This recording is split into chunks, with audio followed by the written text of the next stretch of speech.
টানা বর্ষণে ফের সুবর্ণরেখার জলে তলিয়ে গেল ফেয়ার ওয়েদার সেতু। স্থায়ী সেতুর দাবিতে সরব এলাকাবাসী।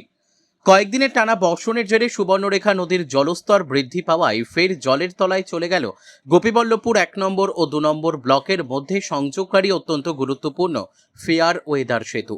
ফলে দুই ব্লকের হাজার হাজার মানুষের স্বাভাবিক যাতায়াত কার্যত ব্যাহত হয়েছে। প্রতিদিনের মতো এবারও বর্ষা এলেই যোগাযোগ ব্যবস্থা ভেঙে পড়ায় চরম দুর্ভোগে পড়েছেন সাধারণ মানুষ। ঝাড়গ্রাম জেলার গোপীবল্লভপুর ২ নম্বর ব্লকের চোরচিতা এবং গোপীবল্লভপুর ১ নম্বর ব্লকের শ্যামসুন্দরপুর গ্রামের মাঝ দিয়ে বয়ে গিয়েছে সুবর্ণরেখা নদী। এই দুই প্রান্তের মানুষের যোগাযোগের একমাত্র ভরসা কাঠের তৈরি ফেয়ার ওয়েদার সেতু। তবে প্রতি বছর বর্ষাকালে নদীর জল বাড়লেই সেতুটি তলিয়ে যায় বা ক্ষতিগ্রস্ত হয়। ফলে কয়েক মাস ধরে দুই ব্লকের মানুষের যাতায়াত মারাত্মকভাবে ব্যাহত হয়। স্থানীয় সূত্রে জানা গিয়েছে, দুর্গাপুজোর পর প্রতি বছরই নতুন করে কাঠের সেতু নির্মাণ করা হয় এবং বছরের বাকি সময় এই সেতুর ওপর দিয়েই চলাচল করে এলাকার বাসিন্দারা।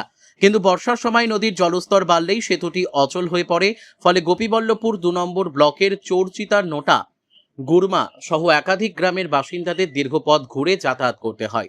সবচেয়ে বেশি সমস্যায় পড়েন রোগী, পড়ুয়া, কর্মজীবী মানুষ ও ব্যবসায়ীরা। এলাকাবাসীর দাবি, সুবর্ণরেখা নদীর ওপর একটি স্থায়ী কংক্রিটের সেতু নির্মাণ হলে গোপীবল্লভপুর সুপার স্পেশালিটি হাসপাতালে পৌঁছানোর দূরত্ব অনেকটাই কমে যাবে। জরুরি পরিস্থিতিতে রোগীদের দ্রুত হাসপাতালে নিয়ে যাওয়াও সম্ভব হবে। বর্তমানে সেতু ডুবে যাওয়ায় বাধ্য হয়ে প্রায় ১৫ কিলোমিটার ঘুরপথে যেতে হচ্ছে, যার ফলে সময় ও অর্থ দুদিক থেকেই বাড়তি ভোগান্তির শিকার হচ্ছেন সাধারণ মানুষ। এলাকাবাসীর অভিযোগ, বছরের পর বছর একই সমস্যার পুনরাবৃত্তি হলেও এখনো পর্যন্ত স্থায়ী সমাধানের কোনো উদ্যোগ বাস্তবায়িত হয়নি। তাদের দাবি, অবিলম্বে সুবর্ণরেখা নদীর ওপর একটি স্থায়ী সেতু নির্মাণ করা হোক। তাহলে শুধু দুই ব্লকের যোগাযোগ ব্যবস্থাই উন্নত হবে না, শিক্ষা, স্বাস্থ্য, কৃষি ও ব্যবসা বাণিজ্যের ক্ষেত্রেও ব্যাপক সুবিধা মিলবে। এখন দেখার প্রশাসন ও সরকারের পক্ষ থেকে কবে এই দীর্ঘদিনের দাবির বাস্তবায়ন হয়। ঝাড়গ্রাম থেকে অরূপ ঘোষের রিপোর্ট, বিগ নিউজ বাংলা। এই যে অস্থায়ী ব্রিজটি ভেঙে যেতে কতটা সমস্যায় পড়েছেন? অনেক সমস্যা পড়ছি। এই যে চিতা থেকে শ্যামসুন্দরপুর যাওয়ার জন্য বা সোশ্যাল, এই যে তোমার এই যে হসপিটাল আছে, স্পেশালি হসপিটাল আছে, সেখানে যাওয়ার জন্য, যে কোনো পেশেন্ট নিয়ে যাওয়ার জন্য পুরো অসুবিধা হচ্ছে। আর এটা এই নাগাতার ১০-১৫ দিন বৃষ্টি হওয়ার জন্য কারণে এই জল বেড়ে এই সেতুটা ভেঙে গেছে। আর তার জন্য আমাদের গ্রামের অসুবিধা হচ্ছে। কতগুলো গ্রাম এইখানে নির্ভরশীল এই ব্রিজটার উপর অস্থায়ী? আমাদের প্রায় ১০-১২টা এরকম গ্রাম। এটা মূলত কোন ব্লকের সাথে কোন ব্লকের যোগাযোগ? গোপীবল্লভপুর 1 এবং 2। কি চাইছেন এখন আপনারা?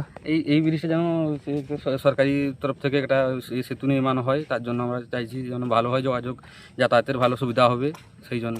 আপনার নাম? সত্যনারায়ণ মিশ্র, বাড়ি? চচিতা।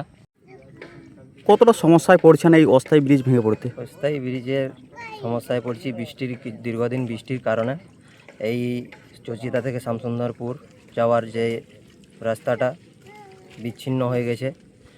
দুটি ব্লকে, গোপীবল্লভপুর 1-2 ব্লকে যাতায়াতের অসুবিধা প্রচুর হচ্ছে। আমাদের চচিতা গ্রাম থেকে ৫-৬টা গ্রাম আছে গোপীবল্লভপুর সুপার স্পেশালিটি হাসপাতাল যেতে, রোগীদের যেতে অসুবিধা হচ্ছে প্রচুর।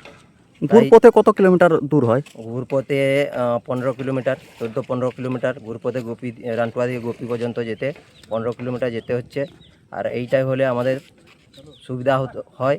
মানে কি চাইছেন এখন আপনারা? যাতে এই ওই অস্থায়ী যে রাস্তাটা, সেতুটি যেমন প্রশাসনের তরফ থেকে যেতে বানানো হয়, তার সুব্যবস্থা করলে ভালো।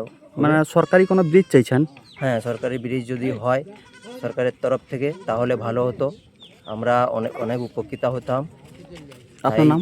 আমার নাম সুবীর কুমার দে, বাড়ি? বাড়ি চরচিতা।